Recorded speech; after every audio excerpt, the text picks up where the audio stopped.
leadership essential to maintaining fitness?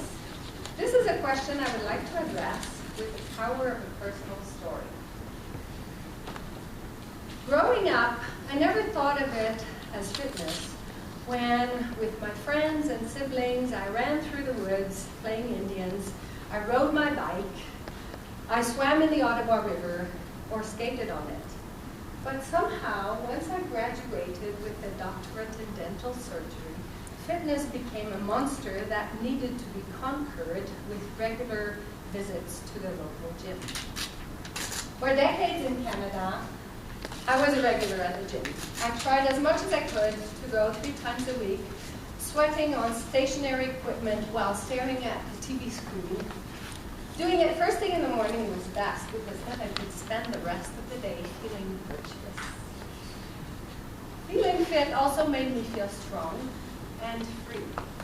So needless to say, when I moved to Utah, joining a new gym was a #1 priority on my list. But life didn't work quite as planned. When Hans and I left our Ottawa home for good on June 20th, we didn't realize that we wouldn't see the moving truck with all of our belongings until July 4th. That truck was held at the border for days for a thorough inspection. Good thing we're not drug dealers. And then on July 5th, our grandson Matthias from LA landed in our sea of cardboard boxes for a 1-month visit with us. 1 week later, he was joined by his mom, Veronica. By the time she arrived, I still had not joined the gym, and I had not had a good workout for a whole week. I was so frustrated. And when I shared my frustration with Veronica, she exclaimed, "But Marielle, you don't need a gym. Look at what you have around here, all these hills. Who needs a gym?" And she suggested that maybe I should join her for trail running the next morning. The next morning, I stepped up to the kitchen in baggy pants and a heavy sweatshirt, and I knew I was in trouble. As soon as Veronica grabbed my pants, she said, "You can't run in these. You can't move properly wearing these, and you're going to be too hot in this." I weakly protested that it was so cold outside. She said, "You won't be cold, trust me." I was worried. I went back to my closet and I changed into my Lululemon gym outfit. She approved and off we went. Now, you need to know that Veronica is ranked 11th in the world for the grueling discipline of stair climbing. She regularly races up to the top of tall skyscrapers through the emergency stairwell, and she runs marathons for fun. And by the way, this is the 4th year in a row she qualifies for Boston. So as I followed the rhythm of her bouncy ponytail up the hilly streets of Lime Canyon, I began to wonder what had possessed me to agree to doing this. And by the time I got to the trailhead, I was out of breath, and I already felt like I'd had my exercise for the day, and we hadn't even started yet. There she instructed me, "Marielle, I'm going to go at my pace, and you go at your own rhythm. And don't worry, when I get to a fork in the trail, I'll wait until you catch up." And she disappeared into the woods before I could even catch my breath. The first part of the trail we were on is known as the Epperson Trail. It hugs the flank of the mountain and overlooks the gorgeous Wasatch Golf Course. It was beautiful. And I soon found myself torn between the desire to stop to take in this beautiful vista and the urge to keep up with Veronica.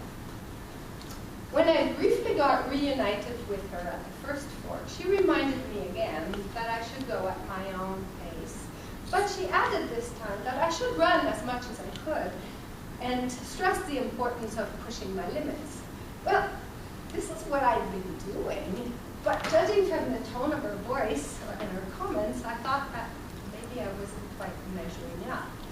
So as she took off the steep side of the visitor center loop, I resolved that I was going to run harder and faster. But as the trail got steeper and steeper, I couldn't help but start walking and taking a few more steps of walk. And I had to will myself to run again, in steps ever so small. I was inching my way up the mountain and breathing so hard. At the next fork, she was waiting for me, looking cool as a cucumber, aiming a camera at me, urging me to pick up those knees and move those arms, snapping pictures of me, red-faced, huffing and puffing up the mountain. The next stretch was so steep I couldn't run at all anymore. It was all I could do to keep on climbing the mountain, and I was literally wheezing by the time I became a target from the lens of her camera again. When I reached the ridge of the mountain, I was bent over, heaving, palms on my knees, barely able to speak. And she came and she slapped my back. She said, "Well done. Now it's all downhill from now. Please be careful. Don't trip and fall. Father would never forgive me." And she takes off again. I took off after her on legs that were shaking from the effort before, and with sweat stinging my eyes. The light through the trees became a strobe light that made it very difficult to see the trail.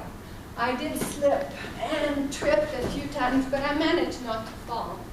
I also experienced the nicest runner's high ever. And all of a sudden I was flooded with memories of childhood and playing Indians in the woods.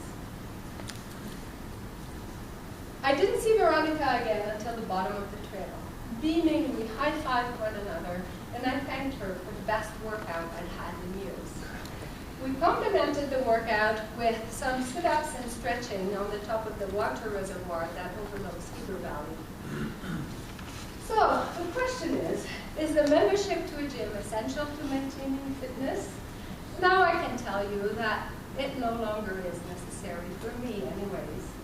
What I have in Lime Canyon is the best gym in the world.